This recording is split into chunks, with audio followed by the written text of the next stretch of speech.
25 دسمبر کو جب خودکش دھماکے ہوئے تو آواز جنرل کیانی کے گھر تک سنی گئی۔ وہ فوراً پہنچے اور علاقے کو بند کیا۔ پولیس اسٹیشن کے صحن سے پہلے خودکش حملہ آور کا اڑا ہوا چہرہ ملا، جسے CMH کے پلاسٹک سرجری نے دوبارہ تیار کیا۔ قریب سے ملا نیم جلا شناختی کارڈ اس سے مکمل طور پر میچ ہو گیا۔ نام محمد جمیل نکلا، پاکستان کے زیر انتظام کشمیر میں راولہ کوٹ کا رہائشی۔ 3:30 تک اس کے گھر پر چھاپے میں اہم مواد ضبط ہو چکا تھا، خاص طور پر اس کی ڈائریاں جن میں کوڈ، نام، پتے اور فون نمبرز درج تھے۔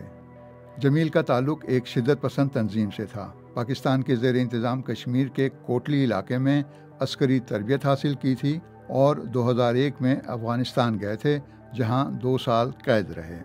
رہا ہو کر لوٹے تو انتہائی تلخ تھے اور افغانستان پر امریکی حملے کا بدلہ لینے کا عزم رکھتے تھے۔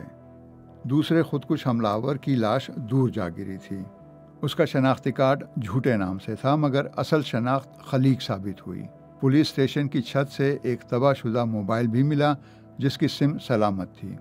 کال ریکارڈ سے ایک سپاٹر ملا جس نے مرکزی کنٹرولر کو اطلاع دی، اور پھر جب ہمارے قافلے نے مخصوص راستہ اختیار کیا تو کنٹرولر نے حملہ آور کو گو کا حکم دیا۔ اگلی پیش رفت تب ہوئی جب جمیل کو خودکش وین بیچنے والا ڈیلر ملا۔ پھر صلاح الدین نامی ایک شخص گرفتار ہوا جو جھنڈا چیچی سے پکڑا گیا اور القاعدہ کے نمایاں رہنماؤں ابو فراج اللیبی اور ہادی العراقی کا رابطہ کار تھا۔ صلاح الدین نے بتایا کہ SSG کے 2 جونیئر اہلکار ارشد اور ڈوگر اس کی مدد کر رہے تھے۔ ارشد نائب چیف آف آرمی اسٹاف کی سیکیورٹی ڈیوٹی سے پکڑے گئے۔ ان کے گھر سے راکٹ، ٹائمز والی گھڑیاں، بم بنانے کا سامان اور ڈیٹونیٹرز برآمد ہوئے۔ وہ مذہبی نہیں بلکہ کرائے کے کارکن تھے۔ 2 جنوری 2004 کو راولپنڈی کے شکریال علاقے سے تیسری خودکش گاڑی پکڑی گئی جو چند دن بعد ہونے والی SAR کانفرنس پر حملے کے لیے تیار تھی۔ اس سارے نیٹ ورک میں صلاح الدین، ارشد اور ابو فراج اللیبی کا مضبوط تعلق سامنے آیا، جبکہ اصل منصوبہ ساز امجد فاروقی نکلے، جنہیں ستمبر 2004 میں نواب شاہ میں محاصرے کے دوران مار دیا گیا۔ وہ خودکش بیلٹ پہنے ہوئے تھے۔ مئی 2005 میں ابو فراج اللیبی کی گرفتاری پورے سلسلے کا اہم ترین موڑ تھا۔ وہ خالد شیخ محمد کی گرفتاری کے بعد القاعدہ کے آپریشنل سربراہ تھے۔ اگرچہ پھل بھاری کی وجہ سے ان کی شناخت آسان تھی، مگر وہ مسلسل مقام بدل کر بچتے رہے۔ 2 بار ایبٹ آباد میں بال بچ نکلے۔ مشرف کے مطابق آخرکار مردان میں ایک آپریشن کیا گیا۔ یہاں 3 اہلکار برقع پہن کر چھپے ہوئے تھے۔ مقررہ وقت پر اللیبی پہنچے اور برقع پوش اہلکاروں نے انہیں پکڑ لیا۔ ان کا محافظ زخمی حالت میں پکڑا گیا، جبکہ موٹر سائیکل سوار فرار ہو گیا۔ مشرف لکھتے ہیں کہ امریکی جنرل جان ابی زید اور صدر جارج بش کو میں نے ذاتی طور پر اس گرفتاری کی اطلاع دی، جسے وہ انتہائی اہم کامیابی سمجھتے تھے۔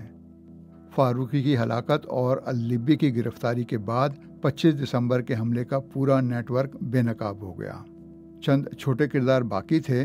جنرل کیانی نے کیس منطقی انجام تک پہنچایا۔ وہ اس وقت DG ISI بن چکے تھے۔ مشرف لکھتے ہیں کہ پہلے حملے میں کلیدی کردار مشتاق 25 نومبر 2004 کو پاکستانی فضائیہ کے راولپنڈی بیس میں کمزور حفاظتی انتظامات کا فائدہ اٹھا کر غسل کے بہانے فرار ہو گئے۔ یہ کوئی عام جیل نہیں تھی بلکہ ایئر بیس تھا جہاں سیکیورٹی ڈھیلی تھی۔ مشتاق نے ڈیوٹی پر موجود گارڈ سے کہا کہ انہیں نہانا ہے۔ جب وہ نہا کر باہر نکلے تو دیکھا کہ گارڈ سو رہا ہے۔ وہ ایک ایسی گیلری میں تھے جہاں ایئر فورس کے ٹیکنیشین اپنی اوور آل اتار کر رکھتے تھے۔ مشتاق نے ایک اوور آل پہنی اور سوئے ہوئے گارڈ کے پاس سے گزر کر ایک کھڑکی کے راستے باہر نکل گئے۔ پاکستان ایئر فورس کی وردی میں ہونے کی وجہ سے وہ مرکزی گیٹ پر موجود گارڈز کو بھی دھوکہ دینے میں کامیاب ہو گئے، جنہیں اندازہ ہی نہ ہوا کہ ان کا ایک اہم ترین قیدی یوں فرار ہو رہا ہے۔ جلد اور خاموشی سے نکلنے کے لیے مشتاق نے ایئر فورس کی وردی پہنے ہوئے ایک سائیکل سوار سے کہا کہ انہیں بس اڈے پر چھوڑ دیں۔ وہاں سے وہ پشاور چلے گئے۔ پشاور پہنچ کر انہوں نے مبشر نامی شخص کو فون کیا، جنہوں نے اسے نور جہاں نامی ایک آدمی کے پاس بھیجا، جہاں وہ جنوری 2005 تک رہے۔ پشاور سے مشتاق لاہور گئے اور مبشر کے کزن سے ملے، جنہوں نے انہیں مشورہ دیا کہ وہ قریبی قصبے بھائی پھیرو میں نوخیز اور جاوید نامی 2 بھائیوں کے پولٹری فارم پر کام کر لیں۔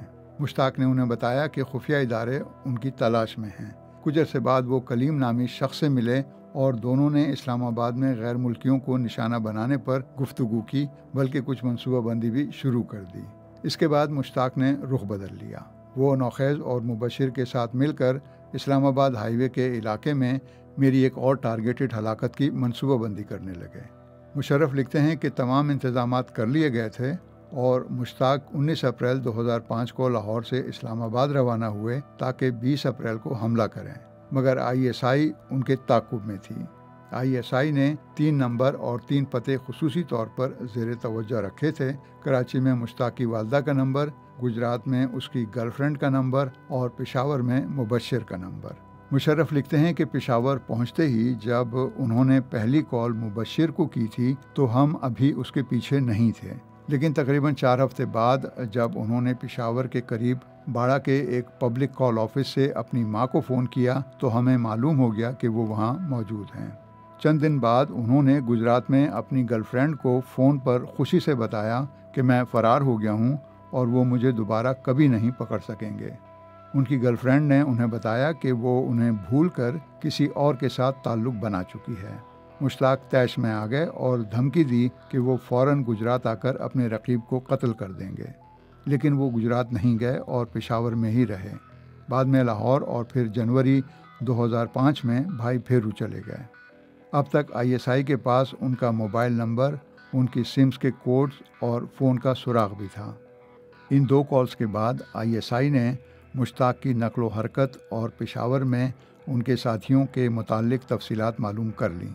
مشتاق بار بار سم بدلتے رہے، پھر وہ مختلف لوگوں کے لیے مختلف سمیں استعمال کرنے لگے، جن میں گجرات والی گرل فرینڈ بھی شامل تھی۔ ISI یہ سب جان چکی تھی اور ان کے پیچھے تھی۔ جب وہ لاہور سے اسلام آباد کے لیے نکلے، وہ سالم انٹرچینج پر پکڑے گئے۔ وہ بس کی آخری نشست پر گہری نیند میں تھے اور ان کی جیب میں موبائل فون آن حالت میں تھا۔ جب ISI کے افسر نے ان سے ان کی شناخت پوچھی تو مشتاق نے جواب دیا، آپ لوگ اچھی طرح جانتے ہیں کہ میں کون ہوں۔ 14 اور 25 دسمبر 2003 حملوں کے الزام میں کل 16 افراد کو گرفتار کیا گیا تھا۔ ان میں سے 2 کا تعلق فوج جبکہ 6 کا فضائیہ سے تھا، دیگر افراد سویلین تھے۔ جیمز سائمنڈ کے مطابق اس کے بعد مشرف نے عسکریت پسندوں کے خلاف کارروائیاں تیز کیں اور فاٹا و بلوچستان میں آپریشن کیا۔ سن 2004 میں پاک فوج نے جنوبی وزیرستان میں القاعدہ کے ٹھکانوں کے خلاف بھرپور کارروائی کی، مگر یہ قدم سیاسی مذاکرات اور معاشی ترقی کے وعدوں کے ساتھ جوڑا گیا تاکہ خطے کے ناراض قبائل کو ساتھ رکھا جا سکے۔ جیمز واٹن برانٹ اپنی کتاب a brief history of Pakistan میں لکھتے ہیں کہ ان حملوں کے باوجود مشرف اپنے راستے پر قائم رہے۔ ان کی کوششوں کے صلے میں انہیں امریکہ سے اقتصادی اور فوجی امداد ملی، جن میں امریکی اقتصادی پابندیوں کا خاتمہ، غیر ملکی امداد میں اضافہ اور پاکستان کے بیرونی قرضوں کے 1/3 سے زیادہ حصے کی معافی یا اس کی دوبارہ شیڈیولنگ شامل تھی۔ براہ راست غیر ملکی سرمایہ کاری میں بھی اضافہ ہوا۔ نقد رقوم کی آمد نے حکومت کو اپنے مالی معاملات بہتر بنانے، معاشی ترقی بڑھانے اور ہتھیار خریدنے میں مدد دی۔ اندرونی محاصل جمع کرنے کا نظام بھی بہتر ہوا اور خسارے کم ہوئے۔ مہنگائی میں جو کئی سالوں سے 2 حصوں میں چل رہی تھی، کمی واقع ہوئی۔ BBC ریڈز BBC ریڈز کے ذریعے ہماری یہی کوشش ہے کہ BBC اردو کی ویب سائٹ کی وہ سٹوریز جن میں آڈینس کی دلچسپی زیادہ نظر آتی ہے انہیں اور بھی زیادہ لوگوں تک کیوں نہ پہنچایا جائے۔ تو ہم پڑھیں اور آپ سنیے اور اپنے دوستوں اور ساتھیوں کو بھی سنائیے۔